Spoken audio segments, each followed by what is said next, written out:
안녕하세요. 어차피 살아야 할 것 행복하게 살자. 어살행살 미디어 싱크탱크 미싱의 한성원입니다. 미디어가 사회 모습을 변화시키는 것처럼 사회 모습이 미디어 속에 반영되기도 합니다. 미디어 싱크탱크 미싱에서는 영화, 드라마 속 가상의 세계를 통해 우리가 진짜로 살고 있는 사회의 모습에 대해서 이야기해 봅니다. 오늘 이야기해 볼 작품은 영화 빅쇼트와 국가부도의 날입니다. 두 영화 모두 국가의 중대한 위기 사태를 배경으로 하고 있습니다. 빅쇼트는 2007년 미국의 서브프라임 모기지를, 국가부도의 날은 대한민국의 IMF 사태 당시의 모습을 그리고 있습니다. 보통 위기와 재난을 배경으로 한 영화들은 위험 속에 내던져진 인물들이 어떤 피해를 입고 그 상황을 어떻게 극복하는지에 대해서 보여줍니다. 그런데 이 두 영화는 다릅니다. 피해에 집중하는 대신 이 위기를 기회로 만들어 부자의 반열에 오른 사람들을 조명합니다. 바로 위기의 징후를 남들보다 더 빠르게 눈치채고 대응한 사람들입니다. 하인리히 법칙이란 것이 있습니다. 1930년대 초 미국의 보험회사 직원 하인리히가 대형 사고가 일어나기 전에는 그와 관련한 작은 사고와 징후가 반드시 존재한다는 것을 밝힌 법칙입니다. 당시 하인리히는 통계 작업을 통해 산업재해로 중상자 1명이 발생하면 같은 원인의 경상자가 29명이 있고, 같은 이유로 부상을 당할 뻔한 경험을 가진 사람은 300명이 존재한다는 것을 알아냈습니다. 드라마로 치자면 불행한 사건을 암시하기 위해 사건 현장이 될 곳에서 누군가가 넘어진다거나 가벼운 싸움이 있다거나 갑자기 하늘에서 물건이 떨어져 다칠 뻔한 등의 징조와 유사하다고 볼 수 있습니다. 모두가 순풍이라고 생각하며 계속 항해하려고 할 때 그들은 배에서 떠나는 쥐들을 발견하고 구명보트를 준비하고 있었던 것입니다. 빅쇼트의 인물들은 주택시장이 망할 경우에 돈을 벌게 되는 파생상품에 투자하게 됩니다. 국가부도의 날에서는 채권 상품이 아닌 달러와 부동산 자체에 투자를 합니다. 그들은 원화 가치가 떨어질 것을 대비하여 달러를 삽니다. 그리고 거기에서 얻은 차익을 통해 시장에 급매 가격으로 우수수 쏟아져 나온 부동산들을 싸그리 매입합니다. 달러 매수, 저렴하게 나온 부동산 매매, 둘 중 하나만 해도 큰 돈을 벌 수 있는데 두 가지 모두를 했으니 그들이 벼락부자가 되는 것은 불보듯 뻔합니다. 갑자기 닥친 위기에 시민들은 아무 대책도 없이 맨몸으로 재난 상황에 부딪히게 됩니다. 가게들은 줄줄이 폐업했으며 실직자들은 회사에서 나와 거리로 우르르 쏟아져 나왔습니다. 그런데 이 빅쇼트의 서브프라임 모기지와 국가부도의 날에서의 IMF의 상황이 놀랍게도 낯설지 않습니다. 오히려 우리에게 아주 익숙하게 느껴집니다. 맞습니다. 지금 우리가 마주하고 있는 팬데믹과 아주 유사하죠. 당연히 이 시대에도 큰 돈을 번 사람들이 존재합니다. 그러나 그들은 영화처럼 시대의 흐름을 미리 예측한 통찰력 있는 사람들이 아닙니다. 이미 자기의 부동산을 가지고 있던 사람, 즉 돈이 있는 사람이 더 돈을 벌게 된 것뿐이죠. 지난 영상에서 이야기했듯이 아파트 가격의 상승률은 우리 월급 상승률의 배를 웃돕니다. 코로나 이전에도 대한민국의 집값은 꾸준히 상승했습니다. 전 세계적인 재난 상황으로 얼어붙은 실물 경제를 활성화시켜보자 0%까지 내려간 금리는 아이러니하게도 폭등적인 집값 상승을 불러일으켰습니다. 팬데믹 이후로 우리는 길가에 폐업 글자를 붙인 가게들을 많이 보게 되었습니다.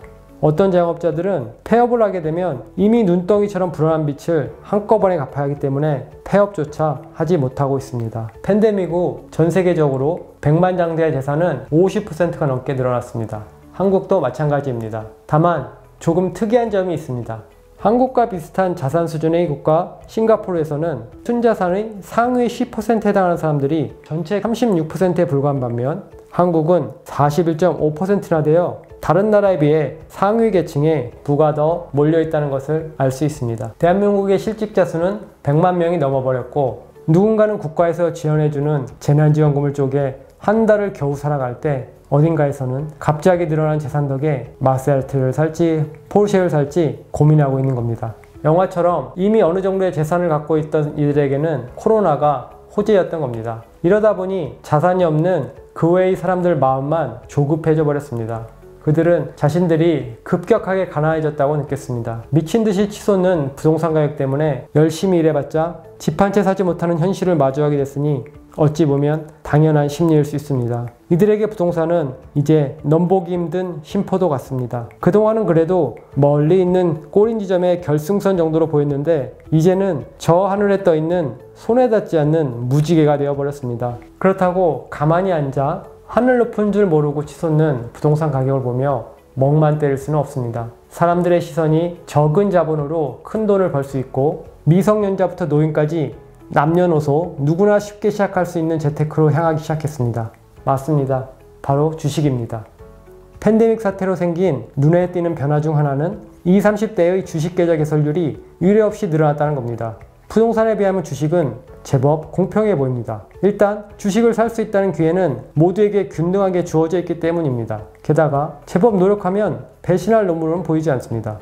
주식장은 2020년 코로나 쇼크로 하락한 후로 매일 장세가 가파르게 올랐습니다. 실제로 아름아름 주변에서 주식으로 큰 돈을 벌었다는 이야기도 들려옵니다. 침팬지도 수익을 낸다는 장인데 혼자서 돌부처처럼 가만히 앉아있을 수만은 없습니다. 떡상 떡상 노래를 부르며 신나게 매수 버튼을 누릅니다. 그런데 과연 실제로 주식에 뛰어든 사람들은 모두 돈을 벌었을까요? 놀랍게도 주식을 시작한 사람 3명 중 2명이 주식으로 손실을 봤다고 합니다. 돈을 복사시키려고 넣었던 기회가 복사기가 아니라 파쇄기였던 겁니다. 내 돈 내산으로 투자 손실을 입어도 마음이 쓰린데 만약 파쇄기에 갈린 돈이 내 돈이 아니라 남의 돈이라면 어떨까요? 청년층의 주식 투자를 위한 신용대출 증가율은 코로나가 시작되며 190%나 늘어났습니다. 남에게 빌린 돈도 갚아야 하고 이자도 내야 하는데 지갑에 들어있는 돈이 전부 공중분해되어 버린 거나 마찬가지인 겁니다. 투신자판, 주식하는 사람들이 항상 외치는 말입니다. 투자는 신중히 자기가 판단해서, 누가 무슨 주식이 오른다더라,